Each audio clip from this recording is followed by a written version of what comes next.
جس کے اندر ایک ماں اپنے بیٹے کے کام نہیں آئے گی، ایک باپ اپنے بیٹے سے دور بھاگے گا، ایک دوست اپنے دوست کا دشمن بن جائے گا، کوئی کسی کے کام نہیں آئے گا، وہ کون سا کل ہے؟ تو قرآن اس کل کے بارے میں کہتا ہے یا ایھا الذین آمنوا اتقوا اللہ ولتنظر نفس ما قدمت لغد واتقوا اللہ ان اللہ خبیر بما تعملون، کہ ایمان والو اللہ سے ڈرو اور کل کے لیے کیا روانہ کر رہے ہو، کل کے لیے کیا بھیج رہے ہو، اس سلسلے میں غور کرو، اپنی جان کے لیے، اپنے نفس کے لیے کیا عمل کیا، کیا روانہ کیا، اس سلسلے میں غور کرو۔ وہ کون سا کل ہے جس کی تیاری رہا ہے، وہ کون سا کل ہے جس کے لیے اپنے نفس کی تیاری کے لیے قرآن ہمیں دعوت فکر دے رہا ہے؟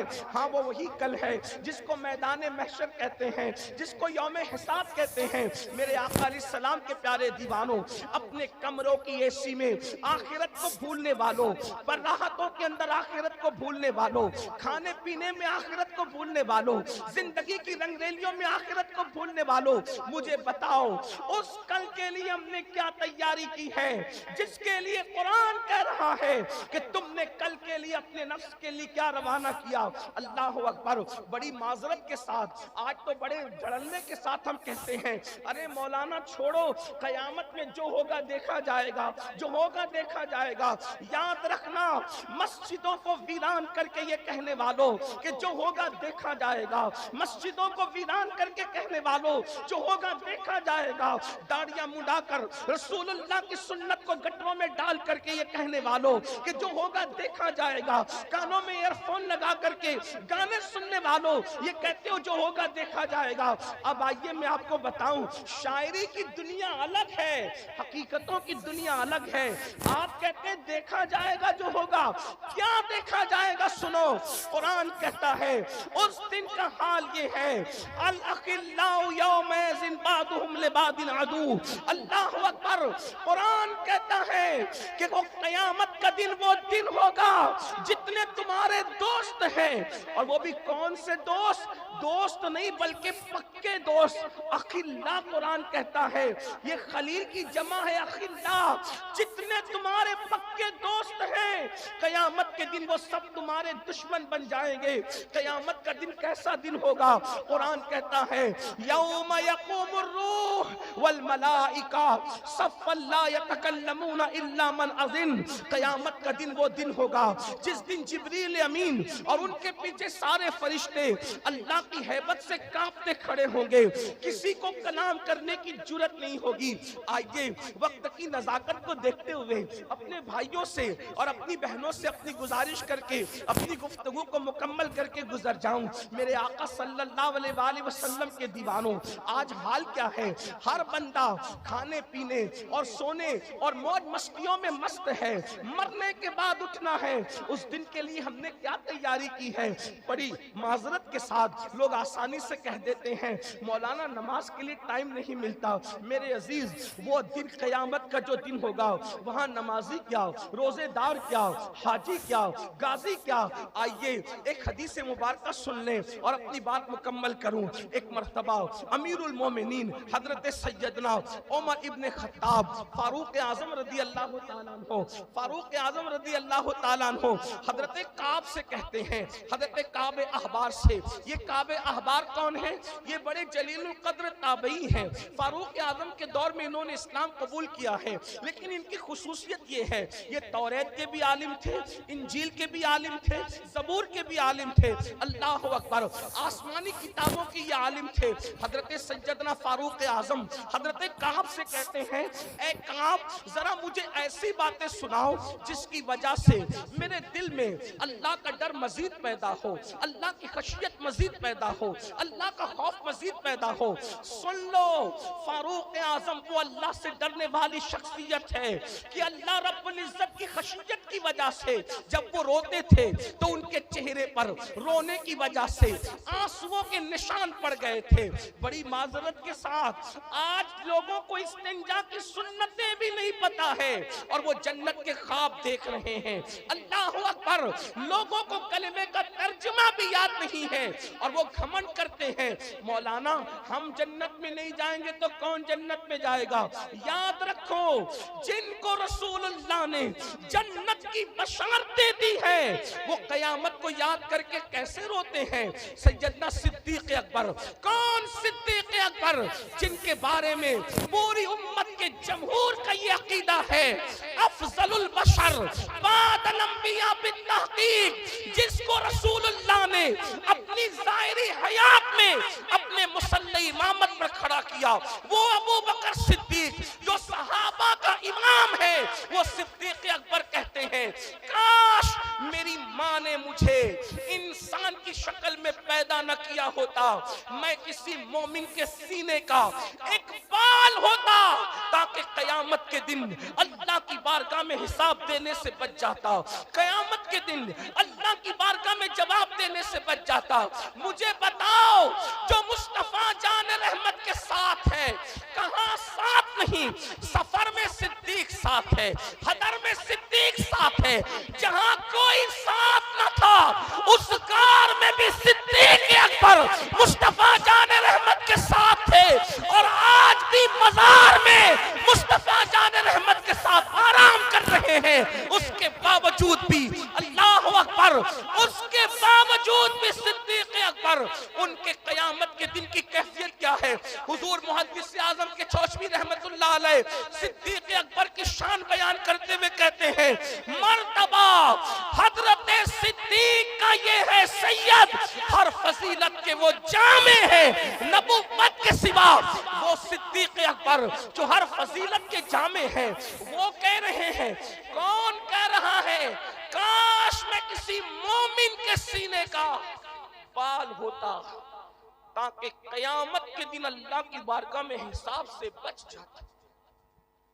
میری قوم کے وہ جوان جن کے ہاتھوں میں شراب کے پیالے ہیں،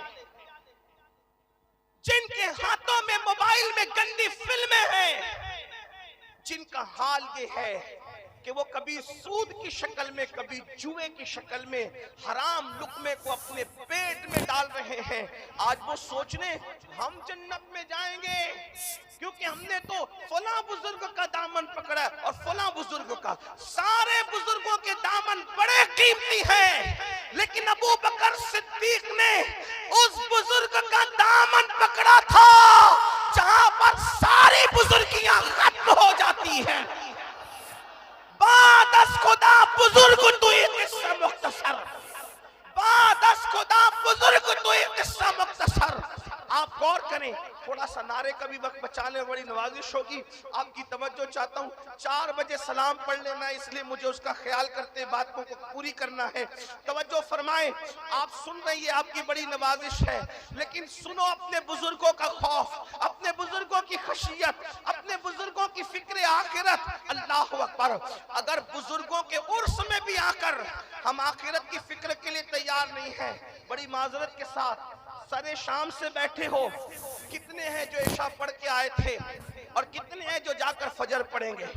آپ مجھے بتائیں، آپ مجھے بتائیں ہمارے بزرگوں کی تعلیمات کیا ہے؟ ہم نے اپنے بزرگوں کی تعلیمات کو فراموش کیا. پیر کا دامن تو پکڑا ہے لیکن پیر کا کردار نہیں پکڑا. یہاں پر حضور اشرف العلماء کے دیکھنے والے بیٹھے ہوئے ہیں. میں نے اپنے بڑوں سے، اپنے قائد، اپنے امیر سے اور انہی کے ساتھ حضور رئیس المفسرین سے سنا. حضور رئیس المفسرین نبی بھی حیات ہے، فرماتے ہیں میں نے اپنی زندگی میں 2 بزرگوں کو مسجد سے محبت کرتے دیکھا اور جماعت کی پابندی کے ساتھ نماز پڑھتے دیکھا. ان میں سے ایک حضور مفتی اعظم ہے اور دوسرے حضور اشرف العلماء کی ذات ہے. ہم نے اپنے بزرگوں کو کتنا آئیڈیل بنایا. یاد رکھنا ہم جلسوں میں ہزاروں کی تعداد پر خوش نہیں ہیں. ہم شکر ضرور کرتے ہیں کہ قوم سننے کو آ رہی ہے لیکن ہمارے دل ٹھنڈے نہیں ہوتے اس وقت تک کہ سننے کے لیے قوم جمع ہو رہی ہے مگر عمل کرنے کے لیے قوم جمع نہیں ہو رہی ہے. اس وقت تک ہمارے کلیجے ٹھنڈے نہیں ہوں گے. جتنی تعداد میں سننے کے لیے آتے ہو اتنی تعداد میں عمل کرنے کے لیے جب تک نہیں آؤ گے اس وقت تک انقلاب پپا نہیں ہوگا۔ یہ قیامت کی نشانیوں میں سے ایک نشانی ہے، یہ قیامت کی نشانیوں میں سے ایک نشانی ہے۔ میرے آقا علیہ السلام نے فرمایا لوگ دین سننے تو آئیں گے، دین پر عمل کرنے نہیں آئیں گے۔ دین کی باتیں لوگ رسمی طور پہ کریں گے، رسمی طور پہ دین کی بات نہ کرو۔ اللہ کے بندو اپنی زندگیاں بدل کر کے جاؤ، اپنی زندگیاں بدل کر کے جاؤ۔ ہمارے بزرگوں نے فرمایا، توجہ کریں، حضور علاؤلق پنڈوی رحمت اللہ تعالی علیہ جب کسی پہ نظر ڈال دیتے تھے تو وہ بدل جاتا تھا، یہی ہے، نظر ڈال دیتے تھے تو بدل جاتا تھا۔ اب سرکار علاؤلق پنڈوی کے عرس میں آ کر گھنٹوں کھڑے رہ کر اگر بدل کے نہیں جا رہے ہو تو مطلب یہ ہے کہ انہوں نے نظر نہیں ڈالی،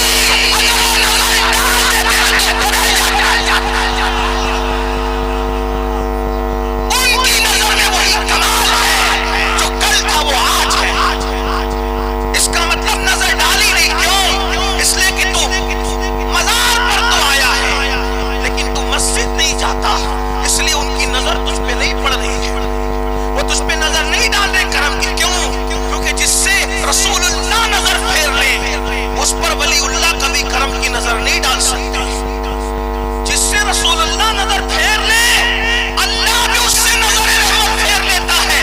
ولی اللہ تو دور کی بات ہے، جس سے رسول اللہ نظر پھیر لے اس سے اللہ بھی نظر رحمت پھیر لیتا ہے۔ اگر تم رسول اللہ کی نظر رحمت کے مستحق ہونا چاہتے ہو، میرے آقا فرماتے جو جان بوجھ کے نماز چھوڑ دے میں محمد اس سے بیزار ہوں۔ جس سے حضور بیزار ہو سرکار علاؤلق پنڈوی کیسے محبت کریں گے؟ 10 روپے کے نہیں 1000 روپے کے پھول چڑھا لو، حضور ناراض ہے تو وہ علاؤلق پنڈوی محبت نہیں کر سکتے۔ میرے جملے تلخ لگے تو معاف کرنا، پھول چڑھانے کے لیے منع کرنے نہیں آیا، میرا مسلک ہے، ہم زندہ ہیں تو پھول ہیں اور اندر جائیں تو بھی پھول ہیں، میں منع کرنے نہیں آیا لیکن یہ کہنے آیا ہوں پیر کے مزار میں بعد میں پھول ڈالو، پہلے سجدہ کر کے رسول اللہ کی آنکھوں کو ٹھنڈک پہنچاؤ۔ یہ اپنا مسلک ہے، یہ اپنا مذہب ہے۔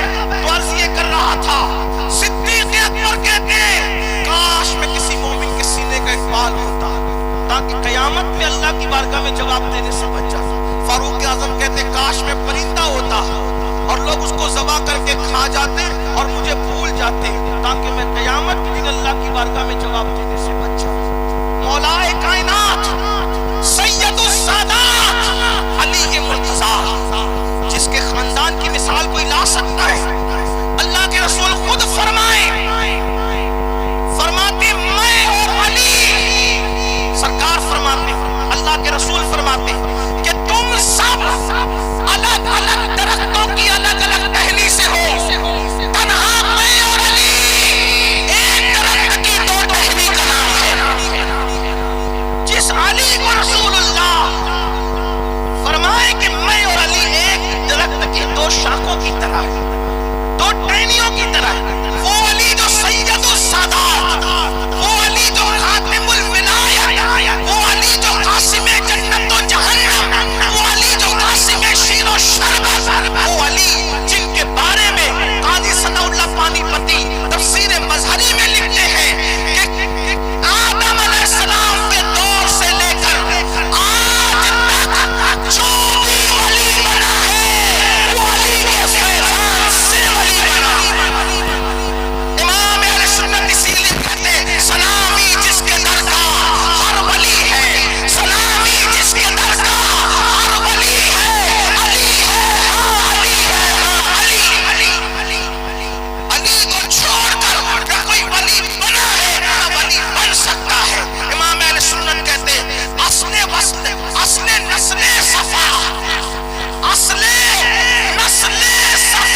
کریم ابراہیم علیہ السلام کی شان کعب احبار بیان کرتے ہیں کہ وہ اپنے گھٹنوں کو زمین پہ رکھ کے کہیں گے اے اللہ آج ابراہیم کسی کے لیے کچھ نہیں مانگتا، آج ابراہیم اپنے لیے امان مانگتا ہے۔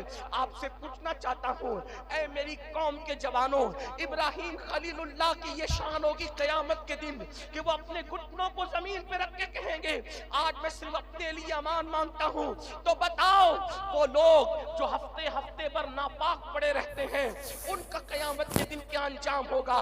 جو تاش کے پتے کھیلتے ہیں ان کا قیامت کے دن کیا انجام ہوگا؟ جو عورتوں کو پاپ کی نظروں سے دیکھتے ہیں ان کا قیامت کے دن کیا انجام ہوگا؟